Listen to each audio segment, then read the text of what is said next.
안녕하세요. 100세 건강 스페셜의 최영주입니다. 안녕하세요. 박찬민입니다. 자, 오늘도 저에게 항상 웃음을 주시는 연극의 윤문식 선생님과 함께하겠습니다. 안녕하세요. 안녕하세요. 자, 그리고 저희 프로그램의 활력소입니다. 유경미 아나운서도 함께하겠습니다. 안녕하세요. 오늘 모실 분은요, 광주에서 오신 전홍준 박사십니다. 큰 박수로 맞이해 주시죠. 어서 오세요. 어서 오세요. 안녕하세요. 어서 오세요. 자, 오늘 전홍준 박사님과 함께 할 텐데요. 제가 좀 소개를 해드리겠습니다. 전홍준 박사님은요, 외과 전문의이시고 또 대체의학계 권위자십니다. 일본, 독일, 미국의 대학 연구소와 병원에서 20년 이상 또 대체의학을 연구해 오셨습니다. 대단하시죠? 네. 자, 근데 이 이력을 보니까요, 박사님 외과 의사에서 대체의학자가 되신 게 상당히 좀 특이하거든요. 네. 아, 그렇습니까? 네. 이제, 서양의학에서도 가장 이렇게 좀 물질적인, 그런 의학이라고 할 수 있는 외과에서 좀 정신적인 쪽을 많이 다루는 대체의학 쪽으로 이제 방향을 선회했다고 하는 것에 대해서, 사람들이 좀 궁금해 하거든요. 네. 그런데 뭐 이런 일은 다른 나라에 흔히 있는 일입니다. 네. 그리고 지금은 우리나라에도 많은 의사들이 또 이렇게 이제 생각하고 있고요. 예. 제가 1984년에 이제 외과 전문의가 된 때로부터 한 3년 지난 때였는데, 일본의 그 대체의학자로 유명한 와타나베 쇼라고 하는 분이 쓴 네. 현대병의 도전이라고 하는 이제 그 책을 제가 우연히 봤어요. 예. 네. 그 와타나베 선생이나 저나 뭐 똑같이 이제 서양의학 전공자이고, 이제 환자를 치료하는 것도 같은데 방법이 좀 달라요. 이제 제가 배운 서양의학은 모든 병의 그 병증을 이렇게 제거하는, 뭐 네. 이를테면은 고혈압이면은 혈압을 낮추고, 또 당뇨면 혈당을 낮추고, 통증이 있으면은 진통을 하고, 열이 있으면 열을 내리게 하는 이제 그런 치료였다면은, 이분은 그러한 그 병증 하나하나를 이렇게 제거하는 게 아니라 인간 전체를 치료한다고 할까요? 이제 삶을 치료하는. 예. 그래서 그런데 서양의학에서 좀 난치병이라고 생각하는 질병들이 이러한 그 사람의 삶을 바꿈으로 해서 이제 변화되는 이제 이런 내용입니다. 네. 그리고 제가 이제 아주 흥미를 가지고 있었는데, 어느 날 제 진찰실에 그 아주 진행된 간암 환자 한 분이 왔어요. 네. 네. 그분은 이미 이제 상당히 진행된 원발성 간암이었는데, 아마 현대의학적으로 어떤 치료가 거의 이제 불가능하다고 하는 이제 그런 상태였는데, 아마 이분이 이제 저한테 올 때는 무슨 병을 치료하려고 온 게 아니고, 뭐 진통제나 맞고 또 뭐 링겔 주사나 하나 맞을 요량으로 왔는데, 제가 와다나베 선생님 책을 보여줬어요. 이와 같은 방식으로 생활을 바꾸면은 뭐 진통도 좀 될 수 있고, 또 전신 상태도 좋아지니까 한번 해보겠느냐. 그러니 그분이 그걸 받아들여서 이렇게 한 후로 좋아졌군요. 아무튼 좋아졌어요. 네.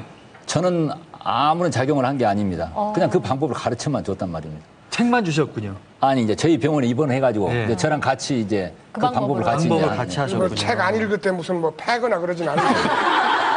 그런데 말이죠. 지금 말씀하시는 거 들어보니까 그 왕왕 그 예과 의사 선생님들이 제일 싫어하는 게 민간요법이라든가 무슨 대체의학 쪽을 좀 꺼려 했는데 어떻게 선생님께서는 그걸 저희 대체의학을 공부하고 하기 위해서 외국고전 가서 공부하게 됐는지 참 궁금하거든요. 그리고 또 한 가지는 지금 선생님 말씀을 이렇게 대체의학이라는 건 나 잘 모르겠습니다만은 오히려 서양 의학 쪽보다 그 동양 의학 쪽에 가깝지 않은가 이런 생각이 언뜻 들었거든요. 저보다 더 잘하시네요. 아니 잘하는 게 아니라 맞는 얘기인지도 그러고. 예, 그런 아주 맞는 말씀입니다. 예. 사실 그 대체의학이라고 하는 용어는 그렇게 이제 좋은 용어가 아닙니다. 우리 한국에 있어서는. 대체의학이라는 용어는 그렇죠. 모든 게 이 대체라는 건 별로 안 좋거든요. 미국 마누라 대신 뭐 이런 게 있어가지고 그런 건 안 좋은데. 그런 뜻이 아니고. 네, 죄송합니다. 이 미국의 1980년대, 90년대 초에 의료비가 너무 급증해서 미국 경제에 큰 위협적인 시절이 있었습니다. 네. 그럴 때 어떻게 그 저비용, 고효율의 의료를 개발하지 않으면은 그 의료비 때문에 국가 경제에 큰 어려움이 있다.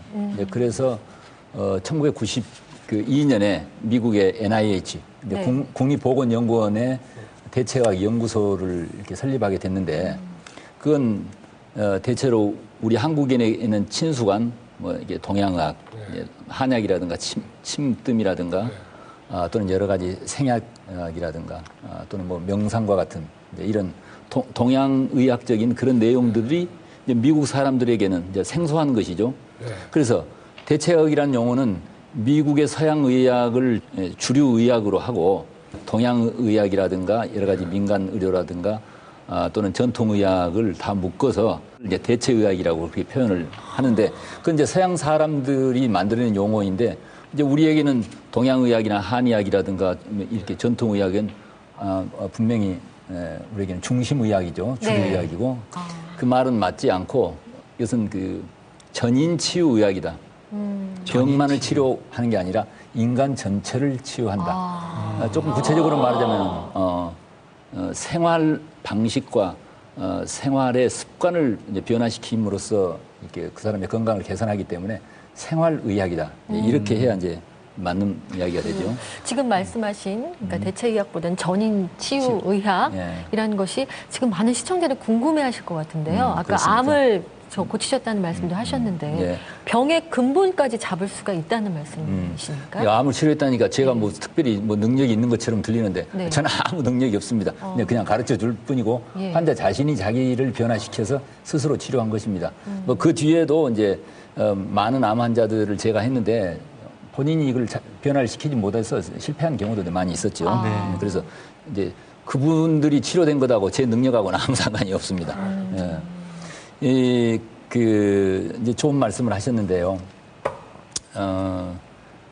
그 스탠포드 대학의 그 브루스 립툰이라고 하는 이제 아주 유명한 교수가 있습니다. 이분은 신념의 생물학이라고 하는 저서를 내서 세상을 놀라게 했는데요.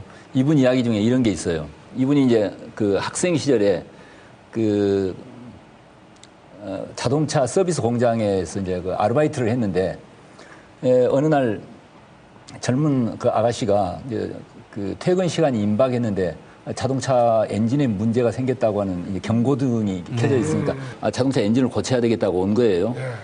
그런데 살펴보니까 한 3시간 정도는 그 이제 고쳐야 될 문제가 있는 것이어서 퇴근 시간은 30분밖에 안 남았는데 그래서 오늘은 안 되니까 내일 다시 그 가져와라. 그런데 이 아가씨가 오늘 기어코 고쳐 놓으라는 거예요. 네. 그래도 안 된다. 막 떼를 쓰는 거예요. 오늘 고치지 않으면 안 된다고. 근데 옆에 있는 한 친구가 오케이, 내가 고치겠다. 그렇게 하면서 차를 가지고 공장 안으로 들어갔어요. 근데 이제 뭐 30분도 채 못 되는데 그 모니터에 등불이 딱 꺼져가지고 이제 고쳐가지고 나온 거예요.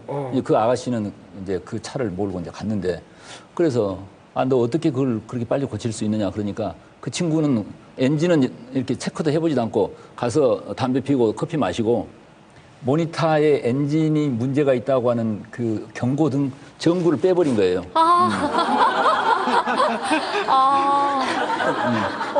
그래 이제 간 거예요. 네. 그 아가씨는. 자, 브루스 립슨 이야기는 이와 같이 우리에게 혈압이 높다든가 혈당이 높다거나 또는 만성 통증이 있거나 알레르기와 같은 이제 그런 병증이 있을 때 그것은 경고 사인이라는 거예요. 그 사람의 삶의 방식과 삶의 습관을 근본적으로 바꾸라고 하느니, 즉 엔진을 근본적으로 체크해서 수리하라고 하는 사인인데 그것을 삶을 바꾸지 않고 그냥 고혈압에는 혈압 강화제를, 당뇨에는 혈당 강화제를, 또 통증에는 진통 소염제를 예. 뭐 이런 식으로 병증만 가리는 그런 약물 치료를 하고 삶을 바꾸지 않으면은 아까 어때요? 엔진을 고치지 않고 경고등의 전구만 빼버리고 네. 가서 자동차를 운행하는 그런 것과 말이 같이 우리나라 속담에도 있습니다. 언 발에 오줌 싸기라고. 그게 아주 적합한 얘기죠. 순간은 좋지만 오히려 그 나중엔 더 큰 악영향을 준다는 얘기. 그렇습니다. 그래서 그러한 그 병증이 있을 때는 자기의 삶을 이제 돌아보고 생활 전체를 이렇게 바꾸는 네. 이제 이런 그 치료를 해야 되는데 그게 전인치유의학이다 이렇게 말할 수가 있습니다. 예. 점점 이제 대체의학에 대해서 점점 관심이 가는데 그러면 이 대체의학이 병을 치료하는 이 원리는 어떻게 되나요, 원리가? 뭐 한 몇 가지로 이야기를 할 수가 있어요. 네. 우리가 이제 삶에서 생존하기 위해서 가장 필요로 한 것이 무엇이겠습니까? 뭘 못하면 죽습니까? 숨을 안 쉬면 쉬는 되죠. 거. 그렇습니다. 네. 호흡이 가장 중요하단 말이에요. 네. 그리고요? 두 번째로는 또 뭐가 가장 필요하나요? 먹어야죠? 네, 먹어야죠. 음식을. 예. 세 번째는 우리가 운동과 일을 한단 말입니다. 예. 그런데 나 혼자만 사는 게 아니라 주변 환경과의 관계 속에 살아요. 네. 자연 환경과의 서로 상생하는 관계, 또 사회적 관계, 네. 인간 관계 속에서 서로 협동적인 삶을 살아야 된단 말이에요. 네. 그래서 환경과의 관계가 중요해요. 그 다음에 어때요? 우리는 정신 활동을 해요. 가장 네. 중요한 게 마음을 쓴단 말입니다. 아, 네. 네. 그래서 우리는 생존에 있겠어는 호흡을 해야 되고 음식을 먹어야 되고 운동과 일을 하고 그다음에 주변 환경과의 관계 그다음에 정신 활동을 한다는 이 다섯 가지가 우리가 살아있기 위해서 가장 필요하고 필수적인 그리고 기본적인 건데 네. 이걸 잘하자는 것입니다. 네. 그렇군요. 그 완전한 생명을 만드는 이 지금 5가지 원리 굉장히 궁금하시죠, 선생님? 아, 예. 그럼요. 나도 좀 살아야 되겠어. 네, 지금부터 전홍준 박사님이 직접 강의를 좀 해주시겠습니다. 선생님 부탁드립니다. 네.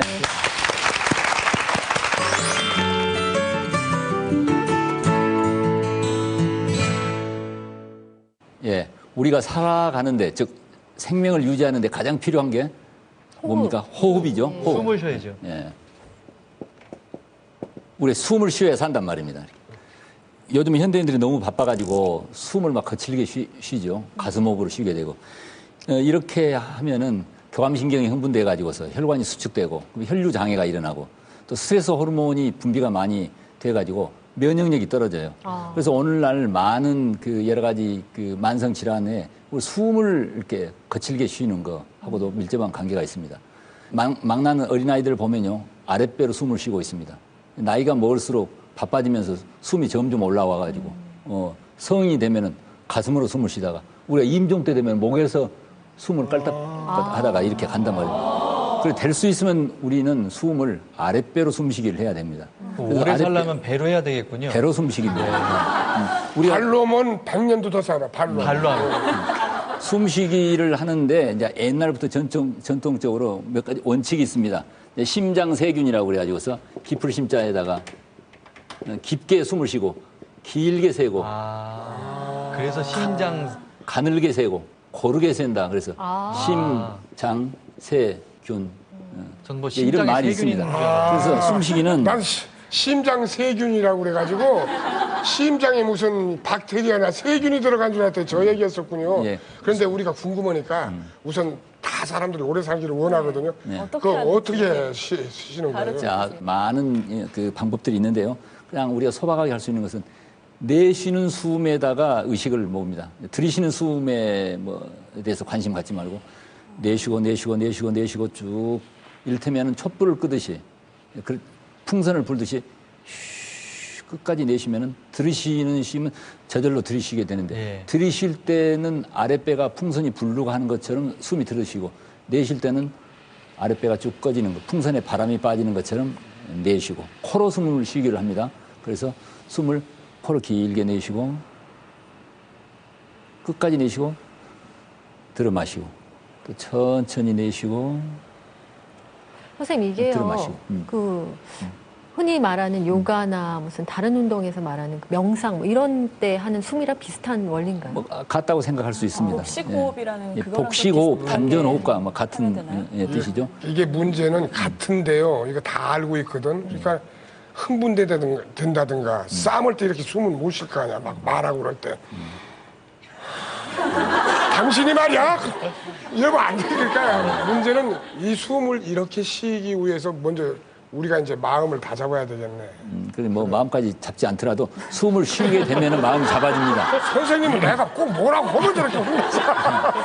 지금 중요한 말씀을 하신 게 숨을 이렇게 쉬면 마음도 잡아진다는 말씀. 그렇습니다. 숨이. 그게 아까 그 자율신경을 조절한다고 그랬죠. 네. 근데 숨을 쉬면은 길게 아랫배로 숨을 쉬게 되면은 이렇게 스트레스 호르몬이 분비가 적어지게 되고 혈류가 개선이 되고 긴장이 이완이 됩니다. 그래서 명상에 들어가거나 이렇게 할 때도 바로 이렇게 복식호흡을 하면 됩니다. 아, 그럼 평소에는 저희가 배로 숨을 안 쉬고 있잖아요. 네. 그런데 신경을 써야지 배로 쉬는데 그럼 이게 계속 신경 쓰다 보면은 자연스럽게 배로 쉬게 되나요? 예, 그 연습을 조금만 하면 됩니다. 이를테면 뭐 아침에 막 일어나서 저녁에 잠자리 들기 전에 배로 숨쉬기를 이렇게 하면은 그 정말 자연스럽게 될 수가 있죠. 숨쉬기를 잘하는 게 아주 중요합니다. 그래서 이 숨쉬기, 호흡을 이렇게 의학적으로 이렇게 그 적용하기 시작했는데요.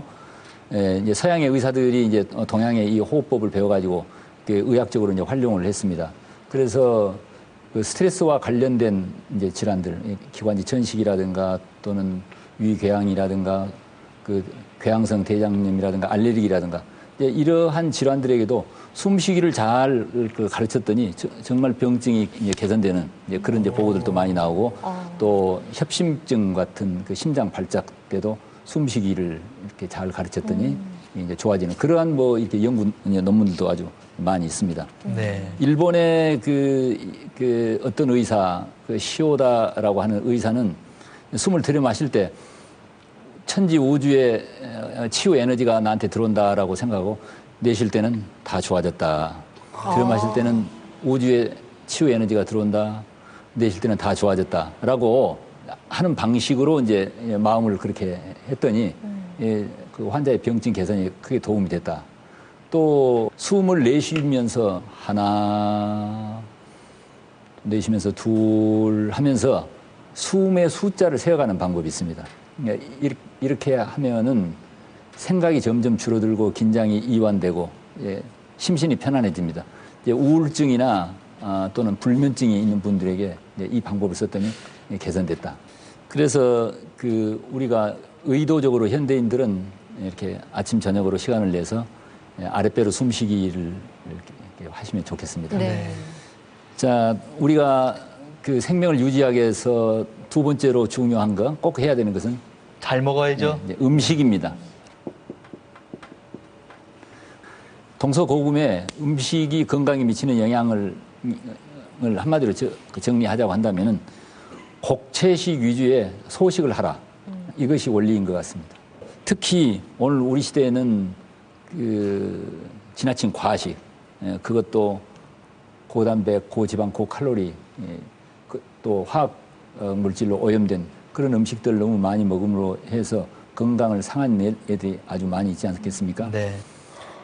우리나라 그 생리학자로서 유병팔 교수님이라고 텍사스 대학의 이제 그 생리학 교수였는데 이분은 노화학자로서도 아주 세계적으로 유명하죠. 미국에서도 아주 공인된 분인데 유병팔 교수는 지금 연세가 80이 다 되는데 그분은 저녁 한 끼니만 드십니다. 예.